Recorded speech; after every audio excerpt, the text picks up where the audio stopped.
చెప్పండి, ఎందుకు ఇంత ధర్నా దాకా రావాల్సిన పరిస్థితి ఎందుకు వచ్చింది? ఏముంది సార్, ఇప్పుడు ఫ్రీ బస్సు చంద్రబాబు నాయుడు గారు ప్రకటించారు. అయ్యా మేము కాదనలేదు. మేము అడిగేది ఏంటంటే, ఆ రోజు ఆయన పెద్ద ఆయన ఏవైతే ప్రకటించాడో నేను ఆటో కార్మికులకి 15,000 రూపాయలు వేస్తానని, ఆ 15,000 కూడా చాలా మా డిమాండ్. మాకు కుటుంబానికి 25,000 కావాలి. లేని పక్షంలో గవర్నమెంట్ హ్యాండ్ ఓవర్ చేసుకోండి ఈ ఆటోలన్నీ. మేము కూడా ఫ్రీ సర్వీస్ చేస్తాం. మీ గవర్నమెంట్ తరఫునే 8 గంటలు డ్యూటీ చేస్తాం.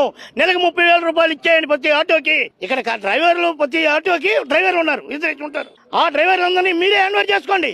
ఇప్పుడు లోగడ ఒకసారి ప్రైవేటు వాహనాలన్నీ గవర్నమెంట్ యూనియన్ చేసుకుంది. విజయవాడలో ప్రైవేటు డ్రైవర్లు అందరినీ గవర్నమెంట్ హ్యాండ్ ఓవర్ చేసుకుంది. అలాగే ఈ రోజు ఆటోలు హ్యాండ్ ఓవర్ చేసుకోండి.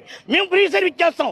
ఆటోకి ఏదైతే మాకు ఆయిల్ కావాలో ఆయిల్ ఒక్కటి మీరు కొట్టించి నెలకు 30,000 ఇస్తే ఫైనాన్స్ మేమే కట్టుకుంటాం, ఫిట్నెస్ మేమే చూపించుకుంటాం, బండి రిపేర్ మేమే చేపించుకుంటాం అని మా డిమాండ్. అయ్యా ఇప్పటికైనా కరువు తెరవండి. మేము అడిగేది ఏంటంటే కనీసం ఒక ఆటో కుటుంబానికి 25,000 ఇవ్వాలి.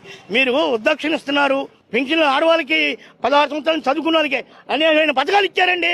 మీరు ఈ రోజు ఆటో వాళ్ళని కూడా మీరు ఆదుకోవాలి. ఆటుకోకపోతే ఏం చేస్తారు? ఉరి పోసుకుంటారు, చస్తారు. భార్య పిల్లలతో పురుగుల మంది తాకి చేస్తారు. ఈ రోజు తెలంగాణలో 125 మంది 120 మంది చనిపోయారు సార్. మీరు ఇంకైనా చెప్పాం కదా, మేము ఇప్పటి నుంచి కాదు కదా, 6 నెలల నుంచి లోకేష్ బాబు గారిని గెలవక ముందే మేము కలిసాం. గంట సేపు తన మాతో మాట్లాడాడు. చాలా సంతోషించాం. బ్రహ్మాండంగా మీకు మన కార్మికులకు అన్యాయం జరగనేమో, గవర్నమెంట్ మాది టీడీపీ గవర్నమెంట్, కూటమి గవర్నమెంట్ వస్తే ఇమ్మీడియట్ గా పెద్ద ఆయనతో కూర్చోబెట్టి మీకు సమావేశాలు మీటింగ్ అరేంజ్ చేద్దాం, ఎలా తెలపాలి ఏంటి అనేది కూడా ఆయన నిర్ణయిస్తున్నారు. కానీ ఆ నిర్ణయం నీటిలోనే కలిసిపోయింది. ఇంతవరకు అది జరగల. కనుక ఇప్పటికైనా సరే మాతో ఆటో చర్చలు జరపండి. మీరు ఏది నిర్ణయం చేయాలనుకుంటే అది చెయ్యండి. కానీ ఇప్పటికైనా మేము బాధపడేది అదే.